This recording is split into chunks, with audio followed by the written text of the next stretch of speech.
Hola a todos, vamos a dar inicio a la segunda parte de Introducción a la Biblia y en esta sección vamos a tratar sobre cómo la Biblia llegó a nosotros. Este libro, tal cual como lo tenemos hoy en nuestro idioma, tuvo que pasar por todo un proceso y hay mucha historia detrás de esto. Entonces, para comenzar, es importante hablar sobre el canon. Quizá algunas personas ya hayan escuchado de este término, otros no. La palabra canon como tal representa lo que es una herramienta para medir algo de manera adecuada. Y hablándolo en contexto teológico, es lo que mide el estándar de que un libro sea o no sea sagrado.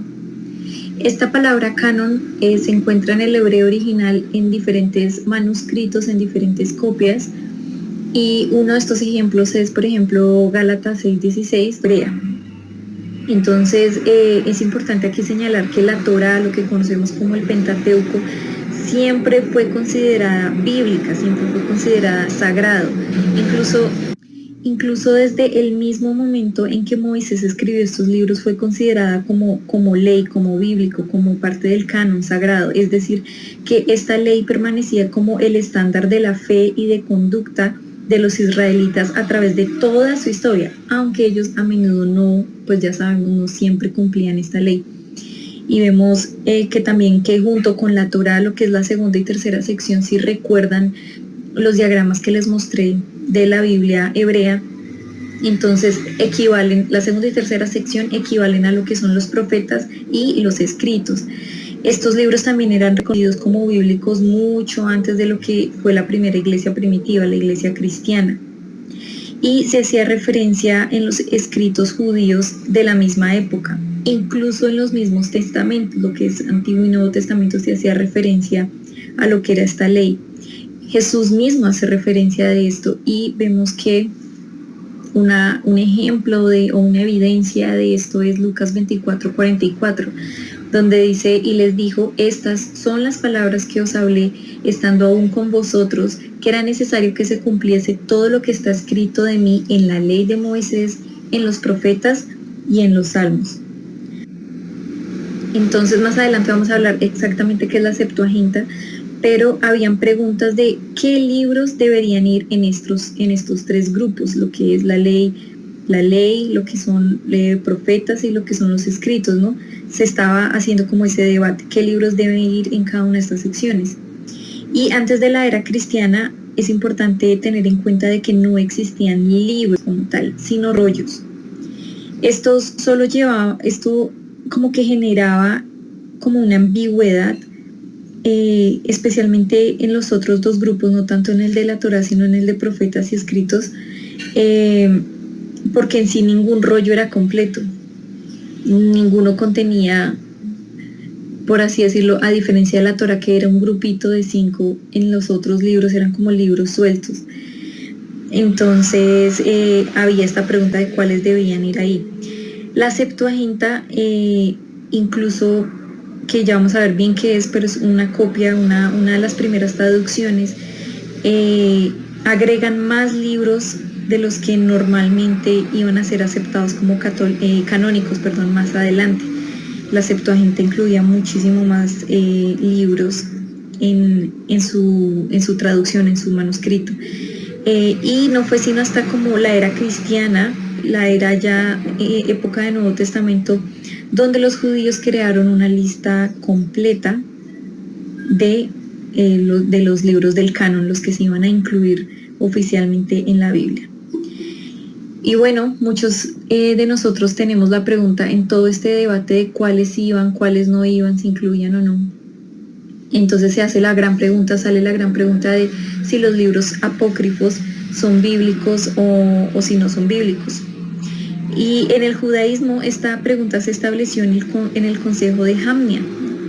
El Consejo de Jamnia es un evento en el que se reúne un grupo de rabinos y toman la decisión y confirman qué libros iban a ir o no, y finalmente vemos que la decisión que ellos toman son los libros que hoy tenemos en el Antiguo Testamento, hoy nosotros, tal cual como la conocemos. Se gesta o se toma la decisión en el 90 después de Cristo, en lo que se conoce como el Consejo de Jamnia, y se canonizan, y es decir, son estandarizados y son oficialmente aceptados los libros que tenemos hoy. Algunos libros que estuvieron en disputa si se quedaban o no se quedaban como parte del canon era, por ejemplo, el libro de Esther, porque el libro de Esther no menciona a Dios, el libro de Cantares, porque pues era demasiado erótico. Otro libro en disputa fue el libro de Eclesiastés, porque era muy pesimista. Incluso el libro de Proverbios, porque era un libro que traía contradicciones. El libro de Ezequiel, porque pareciera que estaba contradiciendo lo que era la Torá. Y bueno, nos queda entonces a nosotros la pregunta de si debemos eliminarlos de la Biblia o no los eliminamos de la Biblia, los libros apócrifos, los tomamos o no los tomamos. Y en algunos círculos judíos se sigue debatiendo esto, incluso con algunos de los libros apócrifos. Entonces vemos que, bueno, este grupo de rabinos lo confirman, tal cual los libros que tenemos hoy, esos son los que ellos declararon como oficiales. Pero en este consejo de Jamnia, los libros que ellos rechazaron por completo fueron los libros apócrifos. Es decir, que ya para esta época que ya había ocurrido o ya se tenía lo que era la primera traducción, que era la Septuaginta, este grupo, este consejo de rabinos también rechaza la Septuaginta y curiosamente la Septuaginta, repito, una de las primeras traducciones, la primera traducción de Antiguo Testamento era la Biblia favorita en esta época. En lo que conocemos como la gente que estuvo en el contexto de Hechos del Nuevo Testamento, era la Biblia preferida por la iglesia primitiva en esta época, pero este consejo de Jamnia rechaza lo que son los apócrifos y los libros que había incluido la Septuaginta. Así que bueno, para nosotros hoy 2010 queda la pregunta de si tomamos o no tomamos los libros apócrifos, y vemos que en algunos círculos algunas personas los aceptan, otros los desechan por completo, y este asunto incluso durante la época de la Reforma se tomó o fue uno de los temas de discusión, en donde básicamente la mitad de la iglesia aceptaba como bíblicos estos libros, pero la otra mitad de cristianos rechazaban estos libros. Y bueno, esta disputa siempre era entre protestantes y católicos, porque lo que es la iglesia católica y lo que es la iglesia ortodoxa, ellos siempre los tomaron, nunca pusieron en duda si debían considerar como parte de la Biblia los apócrifos o no.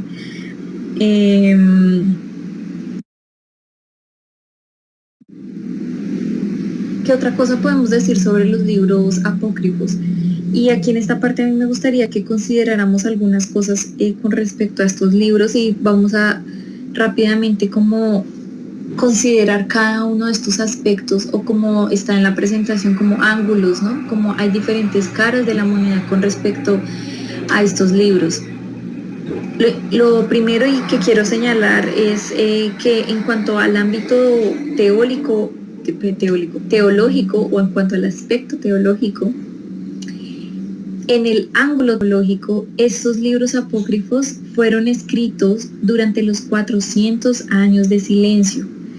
Recuerden que, y las personas que quizá no lo sepan, los 400 años de silencio representa la época en donde no hay una evidencia literaria, no hay una evidencia escrita de que Dios hubiese levantado algún profeta, de que hubiera habido algún tipo de manifestación, no hay evidencia de nada de esto, y por eso se considera 400 años de silencio.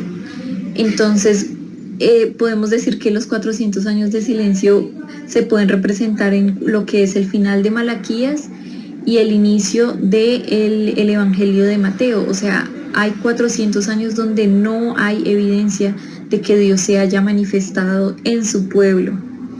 Y es justamente durante esta época de los 400, o sea, pues que Dios no se manifestó igual. habían creyentes, igual la historia siguió corriendo, entonces, bueno, estos libros se abarcan en este lapso de tiempo. En cuanto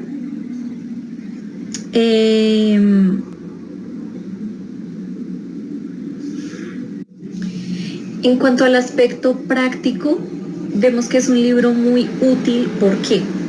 La iglesia primitiva y los judíos en el tiempo de Jesús tomaron estos libros como bíblicos, o sea, en esta época ellos sí los tomaron como bíblicos y permanecían como libros útiles. ¿Por qué? Porque ayudaban a entender la cosmovisión y las creencias que habían en este lapso de historia.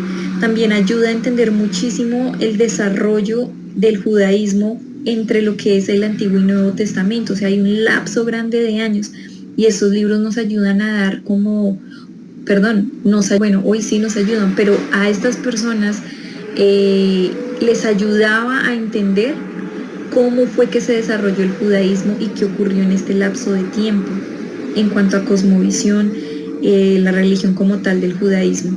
Entonces, sin duda alguna, pues los apócrifas ayudan a explicar muy bien con qué mentalidad estaba la audiencia del Nuevo Testamento.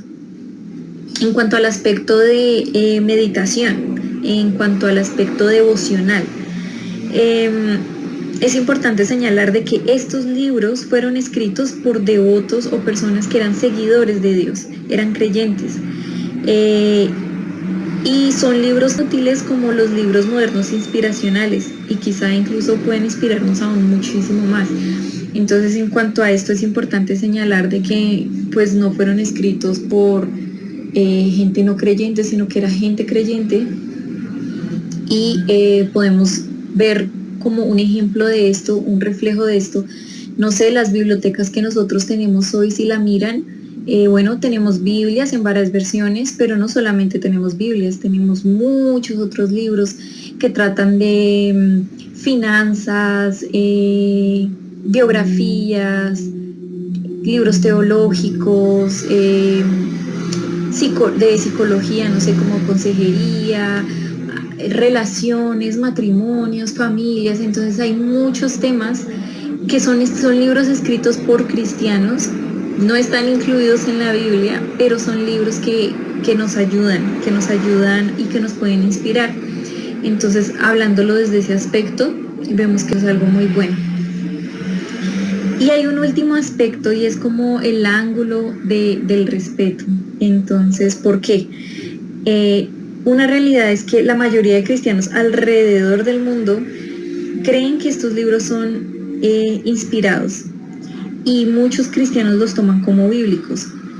Solo un grupo pequeño, que en su mayoría son protestantes, los que venimos como de la doctrina protestante, no los aceptan. Entonces es importante como respetar cuando las personas en su cosmovisión o en su decisión, bueno, los consideran como bíblicos o como objeto de estudio, por así decirlo, porque bueno, igual somos parte de un cuerpo y son libros que deben ser altamente apreciados, a pesar de que nosotros no los consideramos como parte de lo que es nuestra Biblia el día de hoy. Entonces, bueno, igual si tienen más preguntas pueden hacerme esos comentarios, pueden investigar un poquito más acerca de estos libros. Yo sí considero, personalmente no lo he logrado hasta el momento, pero sí considero que no son libros que nosotros tenemos en nuestras Biblias, pero cuando uno quiere estudiar historia y entender un poquito más contextos de Antiguo y Nuevo Testamento, que pues es uno de nuestros grandes retos, es un reto para nosotros hoy, siglo XXI, podernos sumergir en la mente, cultura, cosmovisión de las personas que vivían en esta época, es decir, la audiencia original de la Biblia. Pienso que los libros apócrifos nos pueden dar muy buenas pistas o muy buen material para poder entender temas de cosmovisión. Bueno, ahora vamos a clasificar textos. Entonces, tenemos lo que es la autografía. Autografía se le llama a los textos originales del Antiguo Testamento. Estos libros fueron coleccionados por un largo periodo de tiempo. Desafortunadamente, ninguna de las autografías del Antiguo Testamento sobrevivió, así que tenemos que depender o tenemos que apoyarnos en lo que son los manuscritos, que son las copias antiguas de las autografías, que son los textos originales del Antiguo Testamento. Bueno, como ya lo mencioné, manuscritos son las copias antiguas y hay varios tipos de manuscritos. Tenemos el texto masorético. Es el texto principal usado en crítica textual. Entonces, cuando alguien quiere hacer una copia, estos son libros donde la mayoría de personas se apoyan y son muy utilizados. Es un texto hebreo derivado del trabajo de eruditos judíos. El texto más antiguo y completo de los textos masoréticos es conocido como el Códice de Leningrado, que fue escrito en el año 1008 después de Cristo. Y este texto forma la base de lo que es la Biblia hebrea y es como el punto de partida para todas las traducciones del Antiguo Testamento. Tenemos también el Pentateuco de Samaria, que fue preservado independientemente por samaritanos alrededor del año 400 a.C. Es el Pentateuco únicamente porque los samaritanos creían que solo la Torá, el Pentateuco, era canónico y no reconocían al resto de la Biblia hebrea. También tenemos otro tipo de manuscritos que son los rollos del Mar Muerto, que se encontraron en una colección de el año 1040 y 1950. Y bueno, estos se encontraron en las cuevas que quedan, en el Mar Muerto. También son conocidos como, bueno, rollos de Qumran, y fueron preservados por una secta judía y contienen partes del Antiguo Testamento excepto del libro de Esther. También en esta colección de rollos se encuentran algunos textos judíos, aparte de la Biblia, y a pesar de que estas son las copias más antiguas disponibles y las más cercanas a los escritos originales hebreos, desafortunadamente están fragmentados e incompletos. Entonces, por eso los rollos del Mar Muerto no pueden ser considerados como un punto de partida o una base para una traducción.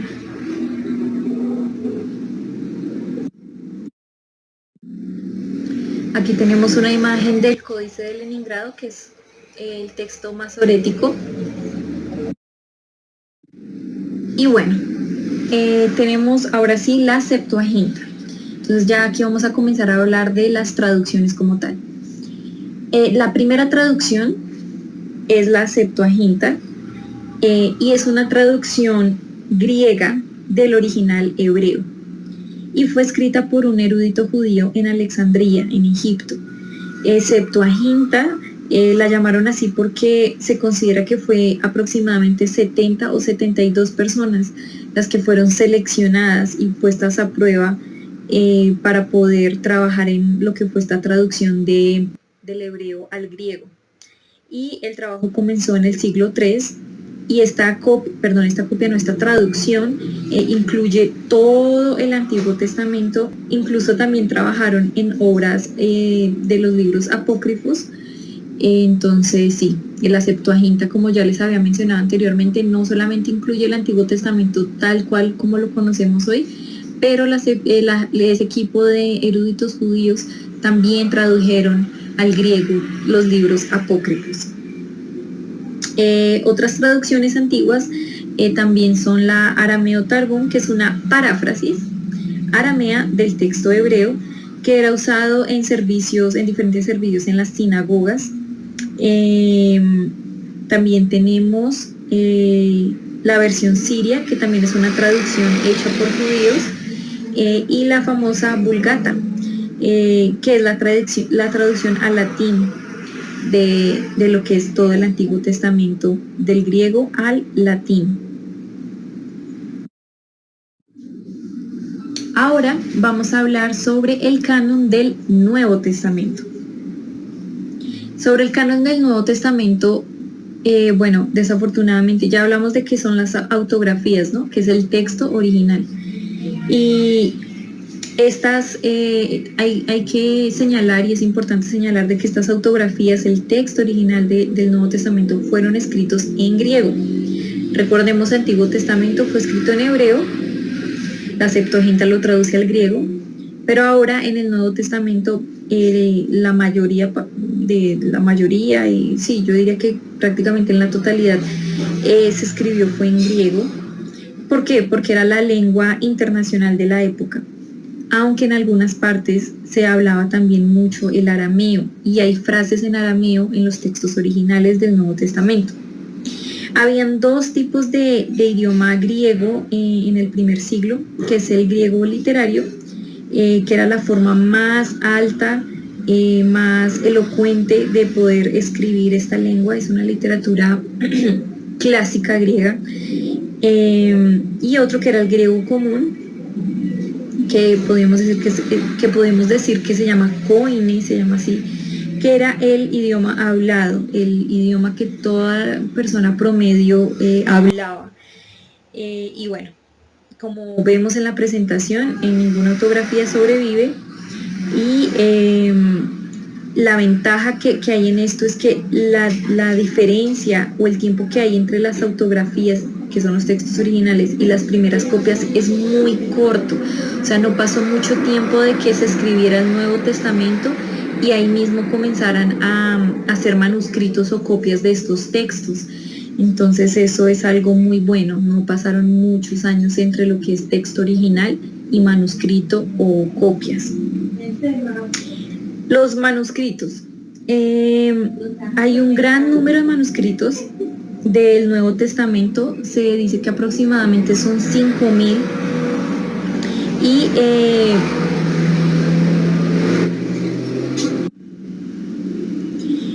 y bueno, de toda esta gama de copias se tienen, son restos como fragmentos que contienen pocos versículos de diferentes libros. Sí, no están completos, entonces hay diferentes clases de manuscritos que unidos forman todo, pues, una copia de lo que es el Nuevo Testamento. Entonces hay 6 categorías de manuscritos, y la primera categoría que se tiene es los papiros, que datan del siglo II al siglo IV después de Cristo. Estos son los manuscritos más antiguos disponibles que se tienen del Nuevo Testamento. Bueno, como ya lo he dicho, bueno, son fragmentos escritos en papiro.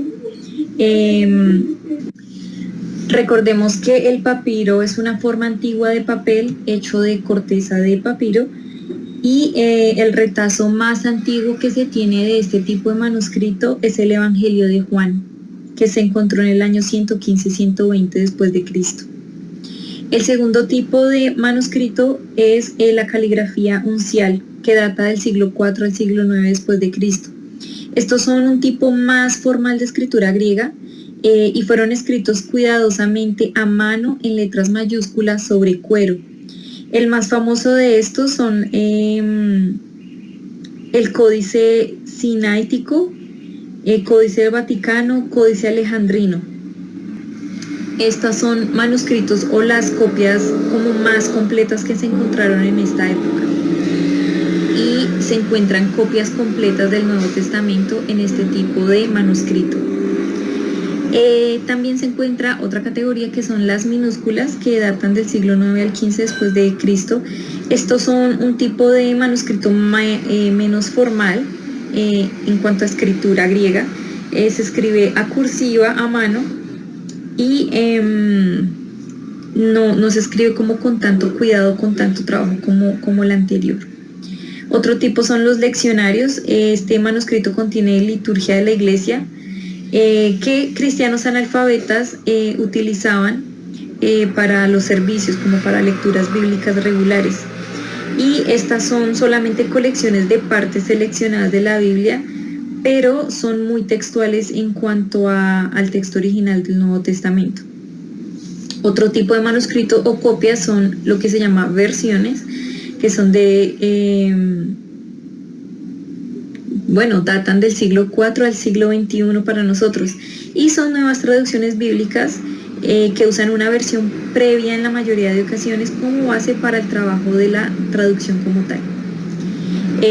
Otro tipo se llama los padres, por último, que data del siglo II después de Cristo.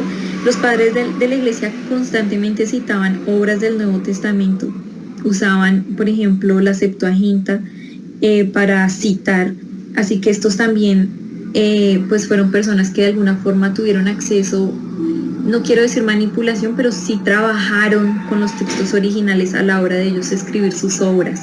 Entonces este también se considera como un tipo de manuscrito. Similar al Antiguo Testamento, el Nuevo Testamento pasa por un proceso histórico hasta que finalmente de todo este proceso el canon se establece para el Nuevo Testamento, donde se establecen 27 libros. Estos 27 fueron reconocidos por primera vez en el año 367 después de Cristo, pero el proceso llevó años y finalmente, se consideran oficiales. Entonces se eligen 27 libros, considerando que habían otros escritos contemporáneos en esta época, filósofos muy reconocidos ya estaban haciendo obras en esta época. Entonces, la pregunta es, ¿qué textos o cómo fue el filtro para considerar que eran parte del canon o no? Entonces vemos que pues la pregunta básica o lo primordial siempre es, ¿fueron inspirados por Dios? Era uno de los aspectos primordiales a la hora de seleccionarlos. También se hacían preguntas como si eran de la época apostólica, qué tipo de doctrina contenían, si fueron o no difundidos en la iglesia y si hay conexión entre un libro y el otro, o sea, no eran libros que se contradijeran entre sí.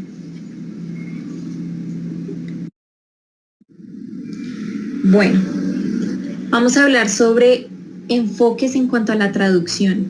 Entonces ya hablamos de las primeras traducciones de las autografías a los manuscritos, pero recordemos que hay ciertas obras en los manuscritos que fueron como la base principal para de ahí comenzar a traducir la Biblia en nuestros idiomas.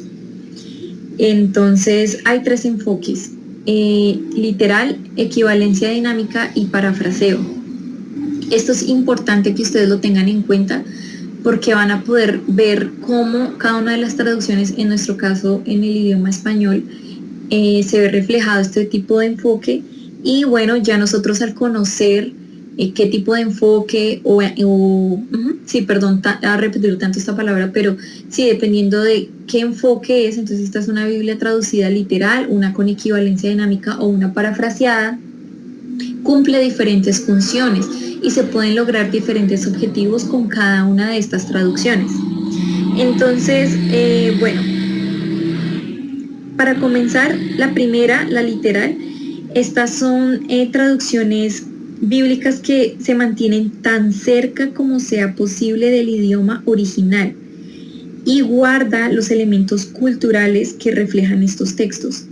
Toman lo que es el griego, el hebreo, el arameo y se traduce, en nuestro caso, al español tan exacto como sea posible. Se usan frases, estructuras de oraciones y figuras literarias que quizás son diferentes para las de nosotros el día de hoy, pero se trata de acercar lo que más se pueda a esto. También traduce elementos culturales como la moneda, pesos, medidas, términos gubernamentales, tal cual como están escritos en el original. La segunda forma de traducción se llama equivalencia dinámica y son traducciones que traducen elementos culturales tal como son, pero las frases, la estructura en las oraciones, figuras literarias son traducidas a lo que equivale al español hoy, lo cual, y es la razón por la que son fáciles de leer. Y por último tenemos el parafraseo, o la paráfrasis, y estas son Biblias que simplemente traducen ideas del texto original a nuestro idioma. No se preocupa por usar palabras exactas siempre y cuando refleje la idea de lo que el texto está queriendo decir como tal. También los elementos culturales de la traducción original se traducen al equivalente moderno. Entonces por eso tenemos Biblias donde un denario lo convierten a $1 o una libra esterlina, por ejemplo. Es un estilo libre y lo que pretenden ese tipo de parafraseos o traducciones de parafraseo es ir actualizando la Biblia para que sea entendida hoy. Y aquí tenemos un ejemplo de esto. Y es importante tener en cuenta que la traducción siempre hace parte de la interpretación. Las personas que ya están familiarizadas un poquito más con la interpretación, de pronto en este momento hay personas que no están familiarizadas con la interpretación, tengan en cuenta que cada uno de estos enfoques, sí o sí, al ser una traducción, la persona que esté haciendo el trabajo siempre va a compartir o se va a ver influenciada la versión de la Biblia por la interpretación de quien esté trabajando la traducción. Entonces es importante también reconocer que somos dependientes de los traductores, pero realmente podemos estar agradecidos porque las personas que hablan otro idioma quizá puedan entender esto un poquito más o dimensionar un poquito más, porque realmente toma trabajo estudiar otro idioma. Y luego para traducir en ese otro idioma, o sea, requiere de un trabajo muy exhaustivo. Y podemos ver que incluso la mano de Dios ha estado en estos procesos de traducciones. Y son traducciones que podemos confiar, porque hay personas que se asustan y dicen, bueno, entonces que la Biblia no es real, la mano del hombre estuvo ahí. Y es verdad, pero así como la mano del hombre ha tenido que estar ahí, así como cada uno de los traductores ha tenido que estudiar estas lenguas griegas, arameas, hebreas, para poderlo traducir a lo que es nuestro idioma al día de hoy, la mano de Dios ha estado incluso en ese proceso y podemos confiar en estas traducciones. Pero debemos entender que el propósito de la traducción, o sea, debemos entender que cada traducción tiene un propósito y determina algo. Entonces debemos elegir una meta. Entonces, ok, quiero estudiar este año la Biblia de tal forma, establecernos metas para poder elegir la versión correcta para tal fin. Y es por eso que cuando vamos a comenzar la escuela, yo hago mucho énfasis en que sea la Reina Valera de 1960, porque la Reina Valera, como vemos, es una traducción literal. Vemos que una equivalencia dinámica es una versión internacional o una Reina Valera contemporánea, y las paráfrasis son las de traducción lenguaje actual, nueva traducción viviente, Dios habla hoy. Entonces debemos tener muy claro qué meta queremos lograr al leer la Biblia y elegir la versión que nos pueda ayudar a cumplir esa meta.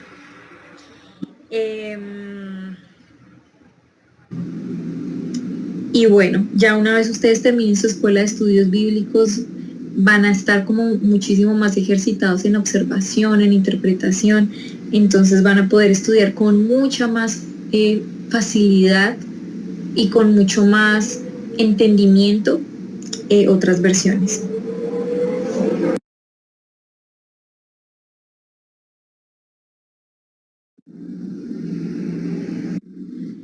Bueno, algo también muy importante de señalar, y bueno, quizá para algunos de ustedes esto sea bastante obvio, pero hay que señalarlo, y es que toda la Biblia ha sido inspirada por Dios. Y me gustaría que leyéramos 2 de Timoteo 3, del 16 al 17, y dice: toda la escritura es inspirada por Dios y útil para enseñar, para redarguir, para corregir, para instruir en justicia, a fin de que el hombre de Dios sea perfecto, enteramente preparado para toda buena obra. Y me gustaría señalar de que, como darles como una imagen de que cada libro de la Biblia tiene una forma diferente y contiene aires diferentes. Por ejemplo, cada globito va a estar inflado de un color diferente, en una medida diferente. pero el aire que contiene es el aire de Dios. También puede, si el libro fue escrito por un rey, entonces el aire de un rey, el aire de un agricultor, el aire de un pescador, el aire de un erudito. Entonces es importante señalar esto, de que cada libro tiene como su forma y su estilo, pero todos en sí contienen a Dios. También usted se va a dar cuenta de del carácter de Dios, carácter de las personas que estaban allí, la cultura que había en cada uno de estos libros, pero que cada uno de ellos fue inspirado por el Espíritu Santo. Entonces aquí también yo señalo mucho de que, no sé, si una persona que está tomando esta escuela es una persona enfocada al Ministerio de la Consejería, entonces va a mirar cómo reaccionan los personajes frente a X o Y situación, en qué momentos David estaba donando, qué causas lo estaban llevando a él a entrar en depresión, por qué. Entonces son personas que van a tener el ojo mucho más agudo para ver este tipo de aspectos en los comportamientos de los personajes. O de pronto esa persona es un poco inclinada hacia el lado de política, humanidades, desarrollo comunitario, entonces ustedes van a empezar a ver modelos de gobierno, van a darse cuenta en qué momento, no sé, Israel pasa de vivir en una libertad que podríamos llamar la anarquía a pasar a una tiranía, y así sucesivamente cada persona de acuerdo al campo en el que se desarrolla y al campo en el que se desempeña. Asimismo va a tener como el ojo muy afilado, por así decirlo, para ver ciertos aspectos. Entonces aquí cuando vamos a estudiar el método inductivo tenemos unas bases que son la observación, la interpretación y la aplicación, pero de seguro que usted debe estar tomando notas al lado mientras va haciendo sus estudios con respecto a cosas que usted vive, practica, a dones y talentos que Dios le ha dado. Asimismo, la Biblia va a resaltar todos esos aspectos en el caso de cada uno. Y es por eso también que, teniendo en cuenta todo esto, esta escuela nos va a dar una plataforma de estudio, herramientas para poder explorar la palabra de Dios más efectivamente, pero sin duda alguna en cada uno de estos pasos es necesaria la intervención del Espíritu Santo. Sin Él no podemos obtener conocimiento, no podemos mejorar nuestras habilidades de observación y no vamos a obtener revelación alguna. Entonces por eso es muy importante también que antes de iniciar con cada libro, usted ore y tenga un tiempo con Dios, entregándole ese tiempo, ese libro, ese tema que va a estudiar en esa semana, y que sea la guía del Espíritu Santo acompañándolos en todo momento. Bueno, hasta aquí se cierra el tema de